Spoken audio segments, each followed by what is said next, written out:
Hello दोस्तों, प्रतिमा GS academy पे आप सभी का स्वागत है। दोस्तों, आज का प्रश्न है, कृषि में सब्सिडी व्यय और सार्वजनिक निवेश पर व्यय के बीच असंतुलन दीर्घकालिक रणनीति पुनर्विन्यास की मांग करता है, विश्लेषण कीजिए।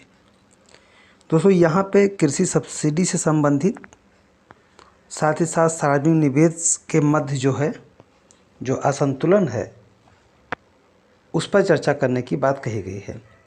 आप लोग लाइक करें, शेयर करें और जिन दोस्तों ने अभी तक हमारे चैनल को सब्सक्राइब नहीं किया वो सब्सक्राइब कर लें। कृषि सब्सिडी, तो यहाँ पे आपको ध्यान में रखना है। पहले से आपको छोटा सा मैं एग्जांपल बता दूं कि जब भी G20 का सम्मेलन होता है या दोहा में इकोनॉमिक सम्मेलन होता है, इनमें सब में जब भी कभी कोई चर्चा होती है तो भारत के कृषि सब्सिडी पर चर्चा जरूर होता है। जो विकसित देश हैं वो नहीं चाहते हैं कि भारतीय किसानों को सब्सिडी दिया जाए, जबकि भारत की सरकार जो है वो अपने यहाँ की स्थिति को समझते हुए कृषि सब्सिडी जारी रखना चाहती है। तो उसी के मध्य असंतुलन को आपको दर्शाना है। उत्तर लिखना है, कृषि क्षेत्र में सरकार का व्यय सकल घरेलू उत्पाद का लगभग 20 से 25% है। 20 से 25% है।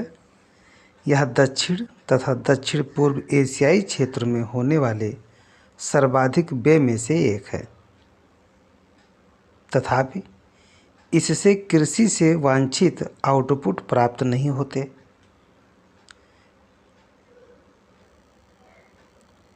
जिस प्रकृति और ढंग से कृषि में व्यय किया जाता है वही इस संकटपूर्ण स्थिति के लिए उत्तरदायी है।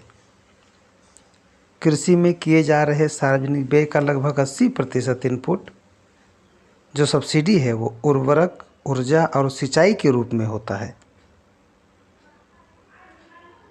तथा मात्र 20% ही कृषि में निवेश के लिए किया जाता है।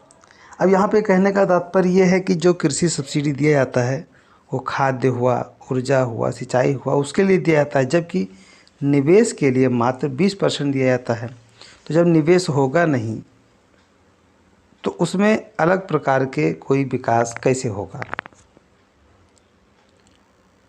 अनुच्छेद बदल करके, आर्थिक सुधार के बाद की अवधि में कृषि में निवेश एक उपेक्षित पहलू रहा है। सरकार की भूमिका अवश्य परिवर्तित होनी चाहिए ताकि कृषि क्षेत्र की आवश्यकताओं को पूरा करने हेतु इसके द्वारा की जाने वाली गतिविधियां सर्वाधिक प्रभावी ढंग से की जा सकें। अतीत में सिंचाई कार्यों, कृषि संबंधी इनपुट तथा प्रौद्योगिकी में सरकार द्वारा किए गए बृहद निवेश ने हरित क्रांति की सफलता में निर्णायक भूमिका निभाई थी।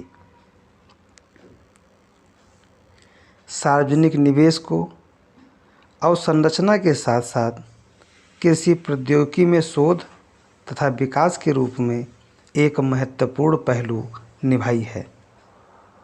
ऊर्जा, परिवहन, संचार, संग्रहण तथा प्रसंस्करण क्षेत्रों में अवसंरचना का प्रसार महत्वपूर्ण है।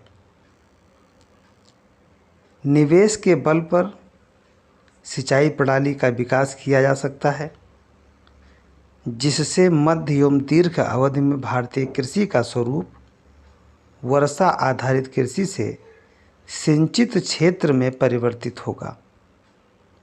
इस प्रकार शोध एवं विकास के क्षेत्र में निवेश से उच्च पैदावार वाली फसलों के उत्पादन में सहायता मिल सकती है, जो जलवायु परिवर्तन का सामना करने हेतु अधिक अनुकूल हो सकते हैं या होंगे।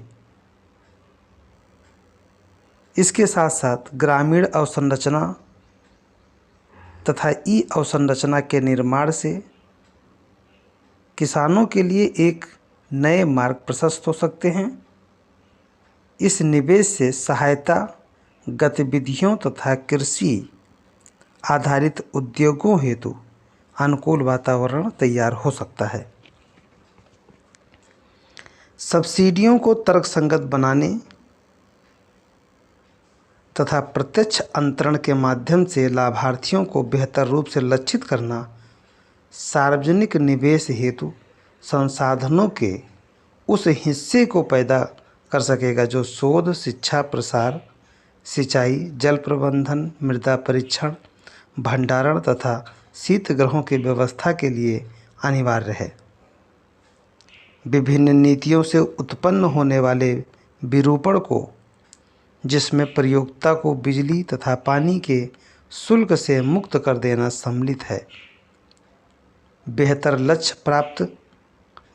लक्ष्य साधन तथा व्यवस्था में रिसाव को समाप्त कर कम किए जाने की आवश्यकता है।